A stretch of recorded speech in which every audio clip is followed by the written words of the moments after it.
this. Hello! Hope you guys are all okay and all good. Welcome to another video. My name is George. For those of you who don't know, feel free to subscribe down below if you're not already. And this is a book haul, damn it. I have not done a book haul in a very, very long time, which is why this one has a lot of books in it. At least that's what I'm telling myself when I try and justify my life choices. We'll start with the ones that I bought. There are a lot of books in this. I'm just gonna go in. I'm gonna do a quick audiobook rundown. I never do this, but I listen to so many audiobooks, it feels remiss to not mention the audiobooks that I have downloaded in the last couple of months. So we have Aftermath, Life Debt by Chuck Wendig. Aftermath, Empire's End by Chuck Wendig. The Cruel Prince, The Wicked King, and The Queen of Nothing by Holly Black. They were in like this deal that was like £2 per audiobook. So naturally, I bought the entire trilogy. So those are the audiobooks that I have bought recently. I have an Audible subscription. I don't have an affiliate link, but I love Audible an awful lot. I listen to audiobooks when I am walking around. I listen to audiobooks sometimes when I'm running at the gym, because sometimes I don't want to listen to music. Sometimes I just want to listen to someone telling me a little story. So yeah, I adore audiobooks. So those are 5 audiobooks that I have bought in the last couple of months. I'm on a 1 credit a month subscription, but I always wait for like buy one, get one free deals to come along. So I always have like a backlog. I currently have 2 credits, I think, that I've not used.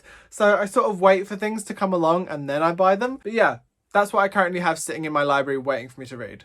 So here are the books that I've purchased roughly in the order that I've purchased them in. Let's go. The first thing that I remember buying is Heartstopper Volume 3 by Alice Oseman. I'm a huge fan of the Heartstopper series. I love it so very much. I used to read it on Tumblr. I used to be a Patreon, but then money got tight and things happened. But I now buy the books to support in a different way. I love these books so very much. I've read this one already. I bought it and I think I read it on the day that I bought it. I think I'd read because already this year I've reread volumes 1 and 2. And I think I read volume 1, volume 2, found out volume 3 had come out, went out, bought it, read it that night. Pretty sure that's how it went down. These are amazing, gorgeous graphic novels about 2 characters called Nick and Charlie who are in 6th form at school, and it's about them falling in love. It's a beautiful, beautiful story. Big recommend. I do believe these were purchased at the same time. So I got a copy of Toffee by Sarah Crossan from Waterstones. As you can see, I am a huge fan of Sarah Crossan. Her book 1 made me weep like a tiny child. I love Sarah Crossan as a human being, and I love her books also. So for some reason, I think it was during my MA. That's why this is what we're blaming things on, is that it sort of passed me by, and I knew it had come out, but I didn't have time to like think about it. And then I saw the paperback had come out, so I bought the paperback, and it's a beautiful, beautiful cover. And this is on posters all over the London train network. Like, you can't move for it. So I'm very excited to get into this. Also, it's signed. Signed copy at Waterstones by the lovely Sarah Crossan. What a legend! I also picked up a copy of Infinity Sun by Adam Silvera. I have heard lots of things about this book, some good, some bad. I'm intrigued. I loved History Is All You Left Me. It's one of my most favouriteest books ever. I've read all of Adam's books. I've still not read What About Us? What If It's Us? What About Us? What If It's Us? I've still not read What If It's Us with Becky Albertalli. I have every intention of doing so. But I bought this because I'm a fan of Adam Silvera, and even when there's been, like, I'm full disclosure, I preferred History Is All You Left Me to They Both Die at the End. But it was one of those things where it's like, even though I preferred his previous book to this book, I'm still going to read his next book because he's great. So I'm going to read this. I'm intrigued. We'll see what happens. I'm not like a massive fantasy reader. Like, I feel like that's something I need to kind of say. Says the person who's like 5 audiobooks that they've just bought are Star Wars and Holly Black.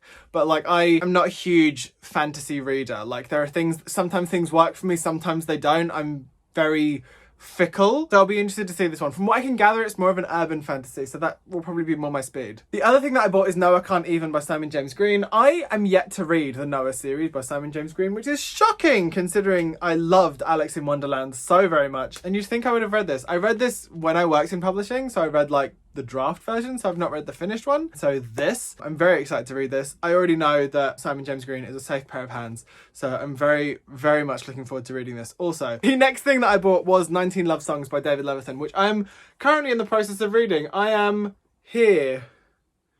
Yeah, no, I'm not. That's a lie. That page is folded down and it shouldn't be. I am here presently. This is currently like my bedtime book because it's a book of short stories. So I kind of read a story and then I go to sleep. So it's a really easy thing to dip in and out of without like too much commitment, which probably says far too much about me. But like, it's amazing. If you're a fan of David Levithan, you'll love this. There's a short story with characters from Boy Meets Boy in it. There's a short story with characters from Two Boys Kissing in it. There's a short story that is from Every Day. It's lovely. It's so, so lovely. There's something in this for everyone. And also what's great is because it's David Levithan, it's just a book of winners. It's like 19 absolutely freaking winning short stories. You know how sometimes a short story collection, they're not all winners.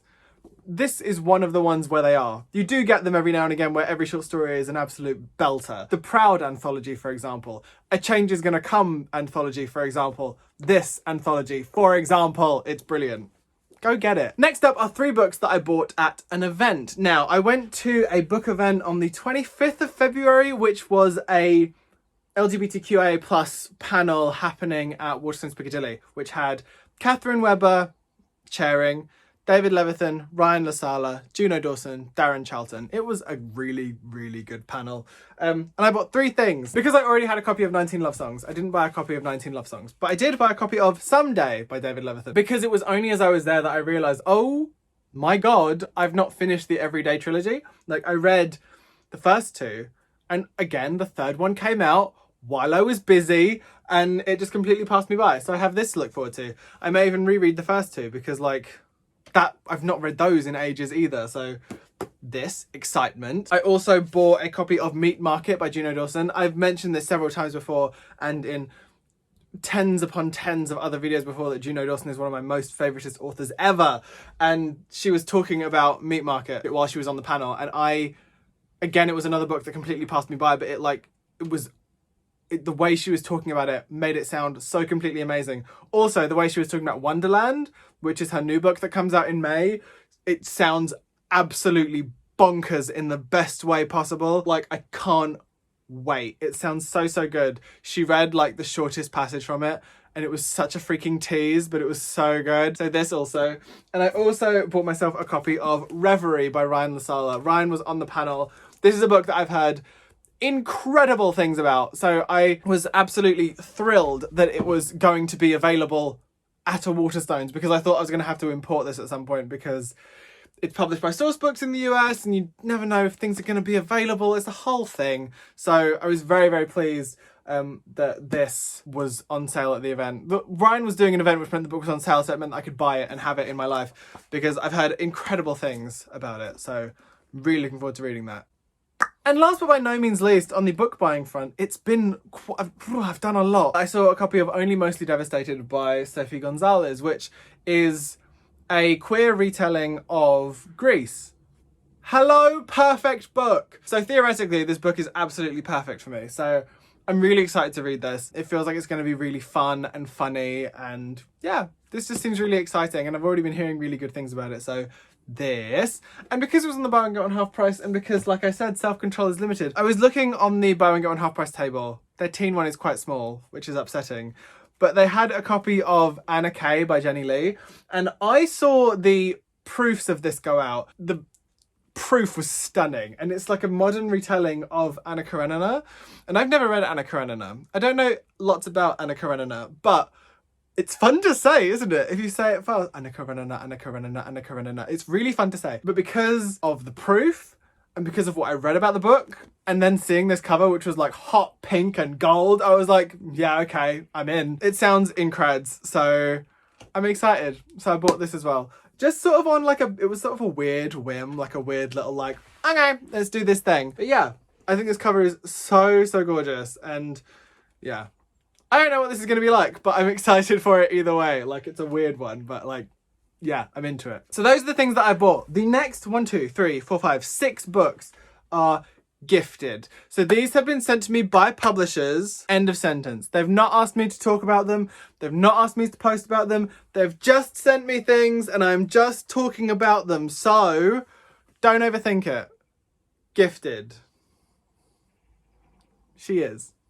See, that's the other thing I've missed by not being here. I've missed all of the gifted malarkey, so I don't fully know the rules, but basically the next books in this thing have been gifted to me by publishers.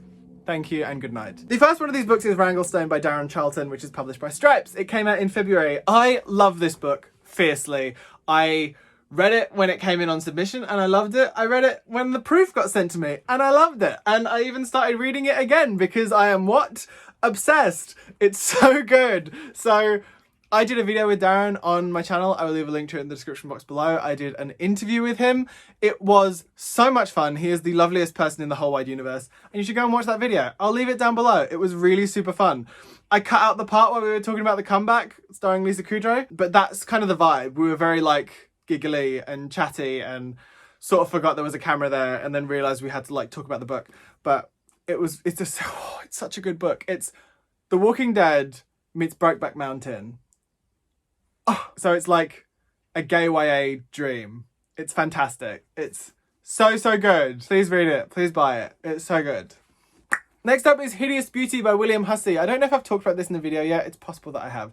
But I have since finished reading this. It took me a really long time to read it because I was like between edits. I even DM'd Will at the time and I was like, I'm really sorry. Because I think I posted that I was reading it, or I told him that I was reading it. And then like radio silence. And I was like, I am reading your book, but I'm also doing structural edits.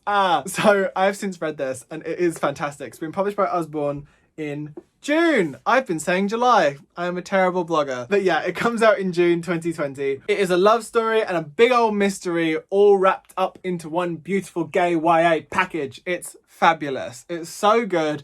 It's funny. It's heartfelt. It's sweet. I loved it. It was so damn good. Like, and also like seeing on Instagram that he's writing another like gay YA mystery thing I'm living. Like, I can't wait. It's gonna be so good. This is amazing and it comes out this summer. So obviously this is like way ahead of time, but it's fantastic. Get into it. Look at this stack of books. This is ridiculous behaviour. Someone stop me. The next book that popped through my letterbox was The Pieces of Ourselves by Maggie Harcourt, which is also being published by Usborne. I have not read a Maggie Harcourt book yet. I should have read Theatrical, but I don't think I have a copy of it. Which is set like in the backstage of a theatre. But I've heard nothing but wonderful things about Maggie's books. She's so lovely on the internet. So I have this to read and this for my delectation. I've heard great things already. I'm hearing lovely little buzz about it on Twitter. So I'm very much looking forward to this. So thank you, Usborne, for sending that over. This sounds super duper fun. It sort of sounds like in a similar vein to Hideous Beauty in that it's that sort of heartfelt YA contemporary mystery stuff happening. That's how it sounds to me. I could be completely wrong, but that's how it sounds to me. So this. The next book on this list is The Falling in Love montage by Kiara Smith. I got an email off Robert, who Robert used to comment on this channel all the time because I used to make more videos. Ow, I just got caught in my own hair. Wow. Robert used to comment on these videos all the time. We follow each other on Twitter. We've been chatting for years and years. Didn't know he worked at Anderson till he pinged me an email saying, hey, do you want this book? And the answer was yes, obviously. This is a lesbian summer rom-com that I've been hearing wonderful things about. I've just looked on the back and seen that there is a quote from Sophie Cameron, who wrote Out of the Blue and The Last Bus to Everland, which are two absolutely freaking incredible books that you need to have in your life if you don't have them already. I'm so excited to read this. I've said this on numerous occasions. I need to read more of the other letters because all I really read is the G in the LGBT, which is really, really bad. I need to read more broadly, and this feels like a really good place to start. Summer lesbian romance rom-com. It sounds perfect for me. So I have this. Yay. And next, we're nearly done, I swear. So next up, I have First Day of My Life by Lisa Williamson. Does she need an introduction? I mean, maybe. Lisa Williamson is the author of The Art of Being Normal, All About Mia, and Paper Avalanche. This is book number 4. I am a massive fan of Lisa as a human being and a massive fan of her books too. So I'm super excited that David Fickling Books were kind enough to send over a copy of this. I think I have proofs of all of her other books. I don't think they did proofs for Mia, but I have proofs of Art of Being Normal and Paper Avalanche. I'm a fan! So I'm really excited to read this because it's Lisa. It's gonna be amazing. Like, I already freaking know that I'm going to love it because it's Lisa and her books are just wonderful. So yes, it sounds great. It's like YA contemporary hijinks. Like, I think it sounds absolutely fantastic. Can't wait. So this. And last but by no means least, I had an email come through. I leave my email in my biog, in like my on my about page on YouTube, because sometimes publishers look there and they'll be like, hey, do you want this thing that we have? And more often than not, the answer is yes. I mean, sometimes the answer is no, but usually they're like, oh, he likes this kind of thing. I'm going to see if he wants to have this thing, which is probably how Robert got my email in the first place. Robert, who works at Anderson. That's probably how that worked out. Didn't think about it. Anyway, I got emailed about a book called The Art of Drag by Jake Hall, which is being published by Nobel Press on the 1st of May. If it's not clear from You Better Work, made by Jess Rigby, and, oh, you can't see them now, but like, that's just a casual, like, pack of lashes there. The fact that I'm writing a book about drag, the fact that I do drag, that I like drag, this book is perfect for me. I mean, what? This book is essentially the history of drag. I think that is what it's setting out to do. It's full colour, beautiful, illustrated, talking about the history of drag, where it came from, where all the fun phrases that you know and love, no tea, no shade, no pink lemonade, reading, the library is open, all of that business, where all of it comes from, the origins of everything, the histories that are not being shouted about, that are potentially being a little bit erased by various TV shows and various narratives that get put out in the media. This is an attempt at bringing them back to the fore, at people who are interested in drag being able to read about them in an easily accessible way. I could have done with this when I was writing my essay for my master's, to be honest. This probably would have been really, really useful. There's a lot of books out there that you can read that are on drag, by the way. There's tons, some really incredible articles and essays and papers and books and all sorts of business. But I'm excited to get into this as someone who is a fan of drag, as someone who is a lover of drag and drag performance, as someone who does drag. This is something that is right up my street, and I cannot wait to have this as a sort of bedtime book, because it's all done in like these... I'm sorry, I'm going in. Like, I can't help it. I need to show you. Let me find you something pretty. I mean, I could go anywhere. Where should we start? What? Oh, I mean, what? Stunning. Absolute. Who's the illustrator? Who illustrated this, please, sir? Artwork by Sophie Birkin, Helen Lee, and Jasiot Singh Hans, and more. House of La Beija. I mean, the Boulet Brothers and Dragula. Like, there's all sorts in here. Crystal Rasmussen, Diary of a Drag Queen is one of my favourite books. You need to get, if you like drag, read Diary of a Drag Queen. There's, oh my God. I mean, can you tell I've not, like, this literally arrived today. Like, I've not had a chance to look through this yet, but oh, wow. Yeah, because it's written in these, like, really bite-sized chunks that you can kind of dip in and out of. This is going to be something that I'm going to be going through, I think, of an evening. Like, this is gonna be bedtime book, I think. When I finish 19 Love Songs, this will be my bedtime book. Wow, all the way from Kabuki. Amazing. It's amazing. It's so, so beautiful. Shakespeare, all of it. Oh, there. So anyway, I mean, this isn't an ad. They've just sent this book to me, but like, it's beautiful. It's really, really stunning. So if you're a fan of drag, I'll leave links to all of these books in the description box below. This is going to be a long description to write. I'll leave links to all of these below so you can have a look at them. But if you're interested, you can go click on some links. But wow, stuns, Hans. I mean, I have to do the holding thing. Everyone does the holding thing. Even I do the holding thing. Oh, these are going to fall. Huh. Wow. They're not even all going to fit in the frame, probably. There you go. Just about. You welcome. Oh, honey. That is YA across the board. Every single one of these is YA. I mean, possibly not The Art of Drag, but every single one of these is a YA book. Oh, it's been a YA heavy couple of months. So that, after 27 minutes of footage, is the end of this video. I hope you guys enjoyed that. It was long, wasn't it? I'm sorry. I hope you made it this far. If you made it this far, leave me a pink heart down below in the comments. Thank you very much. I hope you guys enjoyed this video. If you did, don't forget to put a thumb on it and subscribe down below if you want to see more. I love each and every one of your faces, and I'll speak to you as soon as I possibly can. Bye!